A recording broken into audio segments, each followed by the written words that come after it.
देखिए भाई, कई लोग प्रश्न करते हैं महाराज जी, भगवान ने अगर दुख दे दिया तो अब थोड़ा सुख भी देना चाहिए, और भगवान ने अगर सुख दे दिया है तो कभी कोई व्यक्ति नहीं कहता कि थोड़ा दुख भी मिलना चाहिए। पर यह हमारे कर्मों के अनुसार है। अच्छा, कोई डॉक्टर कभी किसी मरीज को जहर लिखता है क्या? दवाई का लिखता हो कि भाई ये जहर है और आपको खाना है? कभी किसी डॉक्टर ने लिखा किसी मरीज को? जब मरीज परेशान हो गया, हद से ज़्यादा परेशान हो गया, दवाई खा खा कर, इंजेक्शन लगा लगा कर, गोलियां ले लेकर, पड़ा पड़ा जब हर तरह से हार गया, तो कभी किसी डॉक्टर ने ये कहा कि अब ये जहर लिख देता हूं और खा लेना? पीछा छुड़ाने के लिए कभी कोई डॉक्टर लिखा हो कि अब ये जहर लिख दिया गया है और आप खा लीजिए? नहीं, डॉक्टर कभी नहीं लिखेगा कि मैंने जहर लिखा है और आपको खाना है, मैंने जहर लिख दिया है और आपको खाना है। ये डॉक्टर नहीं लिखेगा। उसी तरह परमात्मा जैसे मरीज कितना भी बीमार पड़ा हो, वेंटिलेटर पर पड़ा हुआ हो, आईसीयू में पड़ा हुआ हो, बहुत तड़प रहा हो, बहुत भुगत रहा हो, तो भी डॉक्टर उसकी दवाई में जहर नहीं लिखता। उसी तरह परमात्मा किसी के भाग्य में बुरा नहीं लिखता।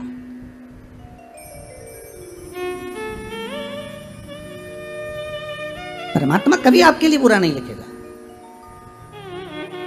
परमात्मा कभी आपके लिए जहर नहीं लिखेगा।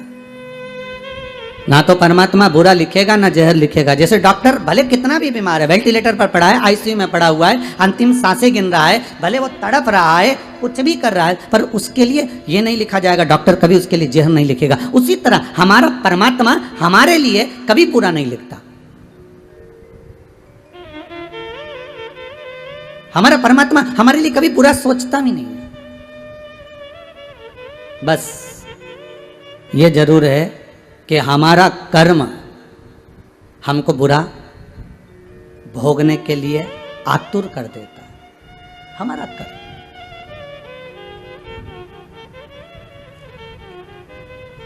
उसने नहीं लिखा बुरा, पर हमको भोगना है।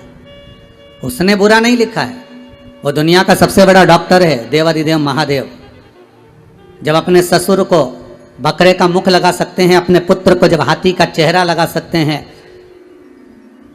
संपूर्ण विश्व का कल्याण करने वाला वो देवाधिदेव महादेव, संपूर्ण आनंद देने वाला प्रथम डॉक्टर है। वो पहला, कोई दूसरा नहीं, प्रथम।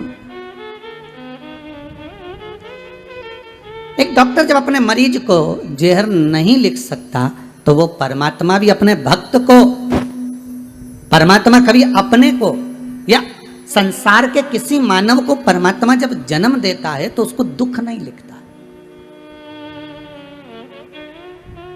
उसको दुख नहीं लिखा। उसने बस इतना जरूर लिखा कि मृत्यु लोक में जाओगे तो कर्म का भोग तो भोगना पड़ेगा।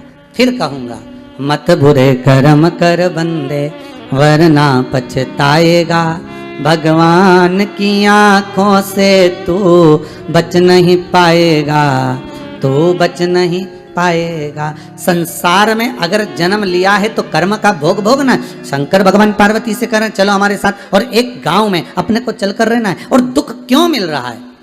सुखी व्यक्ति को सुख ही क्यों मिल रहा है? दुखी व्यक्ति को दुख ही क्यों मिल रहा है? उसका कारण समझना है। और शंकर पार्वती को लेकर गए, गांव में पहुंच गए। गांव के लोगों ने पूछा, कहां से आए हो भाई? शंकर भगवान बोले, बस पास के 7 गांव छोड़कर आए हैं और अब हमने वो गांव छोड़ दिया है, अब इसी गांव में रहेंगे। अच्छा अच्छा, कहाँ रहोगे? ये हमारा झोपड़ा पड़ा है, इसमें रह लीजिए। हाँ भैया। शंकर पार्वती उसमें रहने के लिए गए। पार्वती जी बोली, खाएंगे क्या? शंकर भगवान बोले, मैं भोजन की व्यवस्था करता हूँ, तू जब तक भोजन बनाने की व्यवस्था कर ले।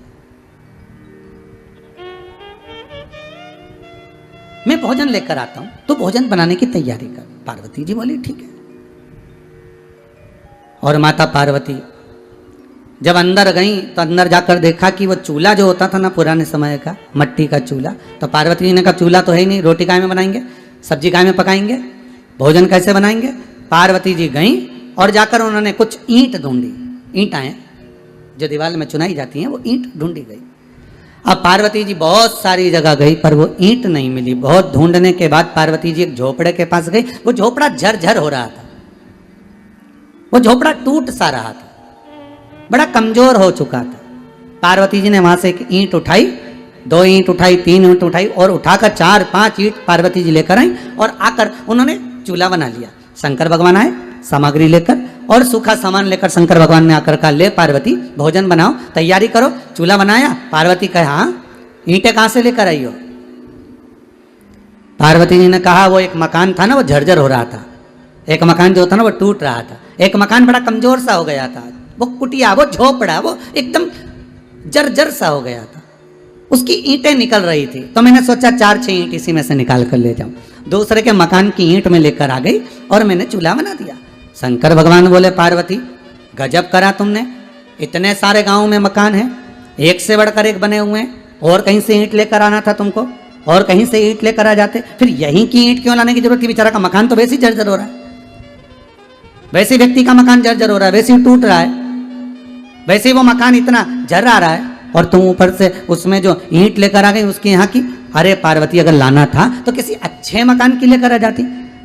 पार्वती जी बोली, भोलेनाथ मैंने सारे मकानों में जाकर देखा, सारे मकान इतने बढ़िया बढ़िया थे कि उनकी ईंट निकालने का मेरा मन नहीं करा। फिर मैंने सदूर घूमने के बाद जब एक जगह पर जाकर देखा तो एक मकान झर्रा रहा था, एक मकान बेकार टूट सा रहा था। उस मकान की ईंट में लेकर आ गई और मैंने लगा दिया।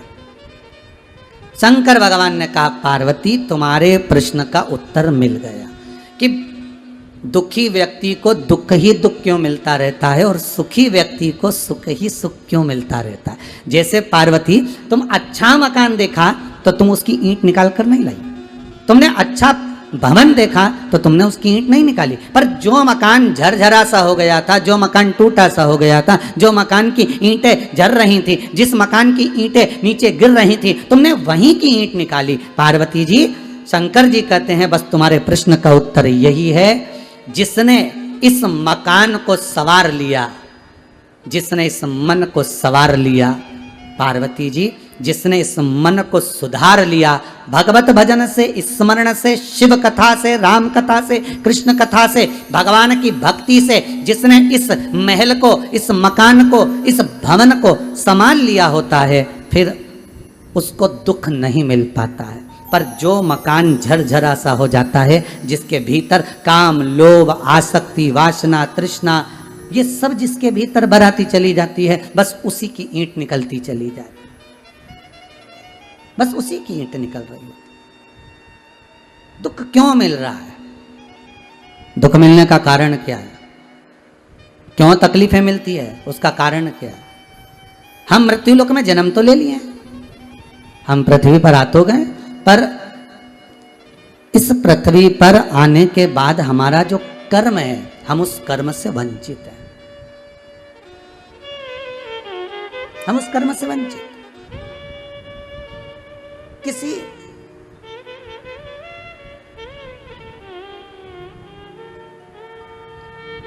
एक व्यक्ति ने गुरु से एक प्रश्न किया, गुरुदेव आप मुझे यह बताइए कि ये साधु, ये सन्यासी, ये तपस्वी, ये साधक, ये उपासक, ये संत अपने तन पर इतनी भभूति रमाते हैं, इतना भस्म लपेटते हैं, तो आखिर क्यों लपेटते? उसका कारण क्या है? उस भस्म को लपेटने का कारण क्या हो सकता है? उस भस्म को शरीर पे लगाने का कारण क्या हो सकता है? शंकर की कथा करे, गुरु कहते हैं, लिंग पुराण कहती है, भगवान का भजन करने वाला, सत्संग करने वाला, सत्संग करने वाला, जो शिव का उपासक होता है, वो अपने तन पर जो भस्म रमाता है, वो केवल ऐसे ही नहीं रमाता। 3.5 करोड़ रोम छिद्र जो ये मनुष्य के शरीर पर हैं, ये 3.5 करोड़ रोम छिद्र ये शंकर के शिवलिंग का ही प्रतिबिंब है।